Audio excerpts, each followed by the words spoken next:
What's up guys? Assalamualaikum dan salam sejahtera kepada anda semua yang sudi menonton Kongsi Cerita. Cerita pasal scam kali ini nak berkongsi dengan korang dan mungkin korang ada lihat lah, okay? Video-video aku ada sebelum ni tentang scam-scam. Ada yang mereka yang dapat, ada mereka yang langsung tak dapat. Tapi kebanyakan ramai orang memang takkan dapat balik duit mereka setelah di scam. Tetapi dalam episod kali ini aku nak share dan aku akan baca artikel ini dan tunjuk kepada korang sendiri apa yang beliau telah lakukan sehingga beliau dapat balik duit yang mana scammer telah ambil. Okay? Dan tapi sebelum tu jangan lupa subscribe ke channel Kongsi Cerita untuk dapatkan video-video yang terbaru dan perkongsian yang menarik melalui channel ini. Okay, jom kita tonton ataupun kita tengok paparan ini yang dikongsikan oleh rakan kita yang mana telah berjaya mendapatkan duit dia kembali. Jom. Lu scam salah orang lah. 10 mangsa jerat scammer dapat balik duit. Ini berita yang aku nak kongsi. Seorang scammer berputih mata. Ingat scammer selepas diberikan checkmate oleh seorang pemuda yang ditipunya apabila terpaksa memulangkan wang kepada beliau dan 9 mangsa lain. Syaf Ashraf Salehuddin, 38 tahun, sedar betapa sukar menjejaki scammer apatah lagi mendapatkan balik wang daripada mereka. Namun, beliau tidak putus asa sehingga berjaya mengesan scammer itu dan memaksanya memulangkan wang yang diambil daripadanya dan 9 mangsa yang lain.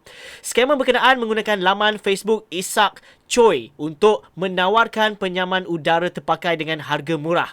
Okey, tawaran itu menarik perhatian bapa kepada 5 anak itu pada 25 Mei lepas lalu menghubungi scammer tersebut untuk membeli penyaman udara berkenaan. Ini merupakan dia punya inilah, okey, dia punya yang screenshot lah, okay? Dia dah bagi account bank dan sebagainya. Saya terlihat iklan penjualan penyaman udara jenama Sharp R32 1 horsepower yang dijual dengan harga $720.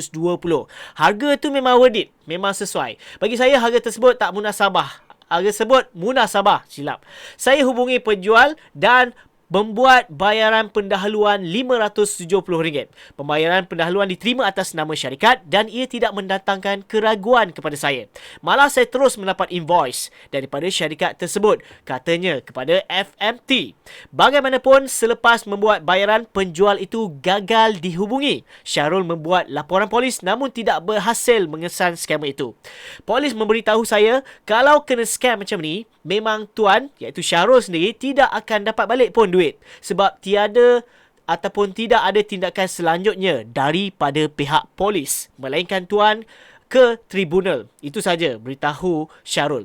Pereka grafik bebas itu tidak berputus asa, malah nekat mendapatkan duitnya kembali. Dia mula menjejak pemilik akaun bank syarikat itu menerusi laman Suruhanjaya Syarikat Malaysia SSM. Bila kita dah dapat maklumat daripada SSM, dengan mudah kita akan dapat nama, alamat serta nombor kad pengenalan pemilik syarikat tersebut, beritahunya.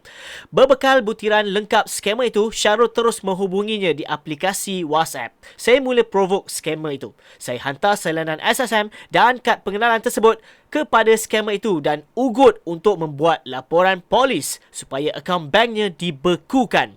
Saya juga cakap, Lu scam salah orang, katanya. Dan ini merupakan orang kata bayaran yang telah direfundkan lah. Okey, senarai dia.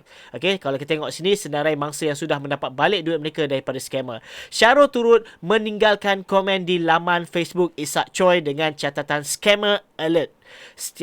Siapa mahu butiran scammer ini, hubungi saya. Komen itu menarik perhatian 9 lagi mangsa yang menerima nasib yang sama dengan Syarul. Mereka membuat kumpulan WhatsApp dan menghantar mesej amaran akan membuat laporan polis kepada scammer itu. Dalam tidak disangka, seorang individu menghubungi Syarul dan memberitahu dia adalah pemilik kepada akaun bank tersebut. Dakwanya, akaunnya disalahguna orang yang tidak dikenalinya. Pemilik akaun bank itu berkata dia akur untuk membayar semula semua wang kami sebab takut 5 akaun banknya yang lain akan dibeku. Pemilik akaun itu bersungguh-sungguh, katanya dia pun mangsa. Kami tak percaya. Tapi kami layan sahaja sebab kami nak balik duit kami. Dalam masa 2 hari pemilik akaun tu membayar balik duit kami yang berjumlah RM8,580. Dia beritahu kami setakat ini dia sudah rugi RM16,000. Tetapi tidak memberikan butiran lain ceritanya. Ini salah satu petikan dia lah, screenshot, yang mana mesej penghargaan mangsa-mangsa lain kepada Syarul kerana usahanya mendapatkan semula duit mereka. Ketua Polis Kuala Lumpur Azmi Abu Kasim yang pada Mac selepas memberitahu statistik mangsa skamer semakin meningkat. Okey, menurutnya tahun lalu sahaja sebanyak 4,360 kes dilaporkan dengan nilai kerugian berjumlah 665 juta.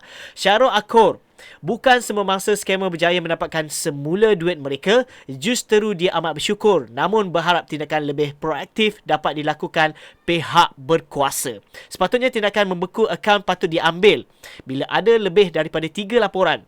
Kalau akaun mencurigakan tidak ditutup cepat, skamer akan terus mencari mangsa untuk ditipunya, katanya lagi. Itu sedikit sebanyak yang aku dapat kongsikan melalui kongsi cerita. Sekiranya korang, orang kata nak buat laporan polis, boleh je buat laporan polis. Pihak polis sendiri dah bagi tahu mereka tak ada ambil tindakan pun. Kalau kita lihat kat sini pun, dia bagi tahu sejak tahun lalu 4,360 kes. 4,000 lebih lah kes nak disettlekan polis. Memang polis tak akan bertanggungjawab lah dalam hal ini. Cumanya apa yang kita perlu lakukan, perlu aware sekeliling ni.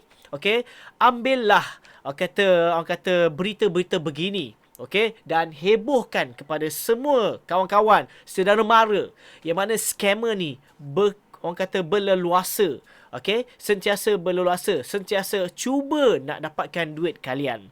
Okey, tak kiralah apa cara sekalipun. Okey, nak jadi ejen insurans pun ada, nak jadi ejen hartanah pun ada. Ejen yang terbaru nanti sekejap lagi, okey, sempena dengan orang kata raya haji nanti, pun ada juga. Kena berhati-hati. Bagi tahu saudara mara supaya kita ni tak terlibat dalam keadaan sekarang. Okey, so sebab itulah please aware, okey, sekeliling. Apa-apa propaganda yang mereka lakukan, apa-apa taktik yang mereka lakukan, cuba tanya kawan, betul ke? Cuba berpost dekat social media. Bagi tahu, masuk dekat grup-grup tertentu. Bagi tahu sekian. Adakah betul ke tak?